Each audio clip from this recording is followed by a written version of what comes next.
রপ্তানি বন্ধ থাকার পরও কমছে না ইলিশ মাছের দাম। ইলিশের সরবরাহের বিষয়ে জানাতে চাঁদপুর বড় স্টেশন মাছঘাট থেকে সরাসরি যুক্ত হচ্ছেন সহকর্মী শরীফ চৌধুরী।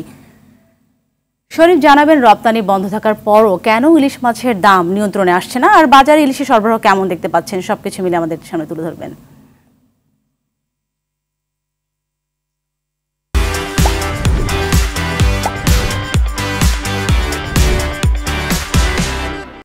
সাথী, আপনি যেমনটি বলছিলেন, আসলে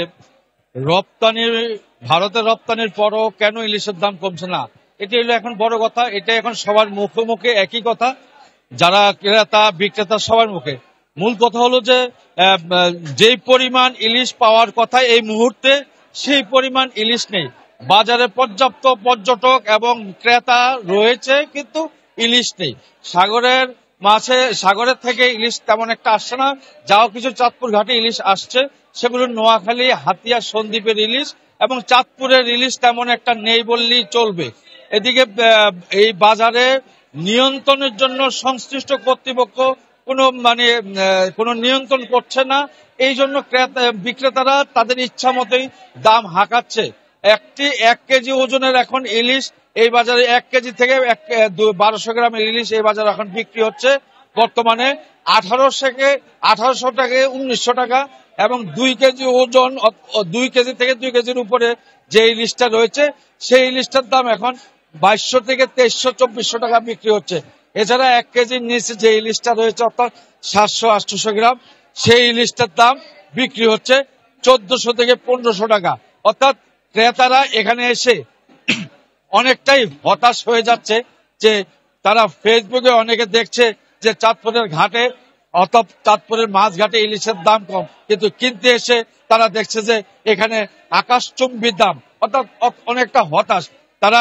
অনেক অনলাইনে অনেকে প্রতারণার জন্য অনেকটা ফেসবুকে কম দাম লিখে তারা প্রতারণা করছে, এইরকম অভিযোগও এখানে উঠেছে। এটা নিয়েও এখানে প্রশাসন বেশ কাজ করছে।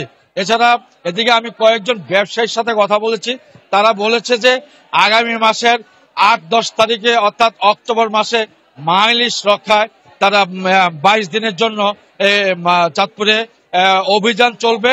অর্থাৎ এখানে এই অভিযানের আগ পর্যন্ত এখানে এই মাছই আসবে, এর বেশি মাছ আসবে না। চাঁদপুরে এই সময় এখানে মাছ ঘাটে আসার কথা ছিল 2 থেকে 3 হাজার মন ইলিশ, সেখানে আসছে মাত্র 200 থেকে 300 মন ইলিশ, অর্থাৎ চাহিদার তুলনায় অনেক কম। এছাড়া এই ঘাটে এই সময় 20 থেকে 30টা 40টা ট্রলার শিপ মাছ নিয়ে আসতো, সেখানে আজকে এই মুহূর্তে এখন পর্যন্ত একটি ট্রলারও শিপ মাছ নিয়ে আসেনি। যে কিছু মাছ হাতিয়া, সন্দ্বীপ থেকে বা নোয়াখালী থেকে এসেছে, সেগুলি তারা মিনি ট্রাকে করে এসেছে। তো এই ছিল চাঁদপুর থেকে আমার কাছে ইলিশের সর্বশেষ খবর। ধন্যবাদ আপনাকে।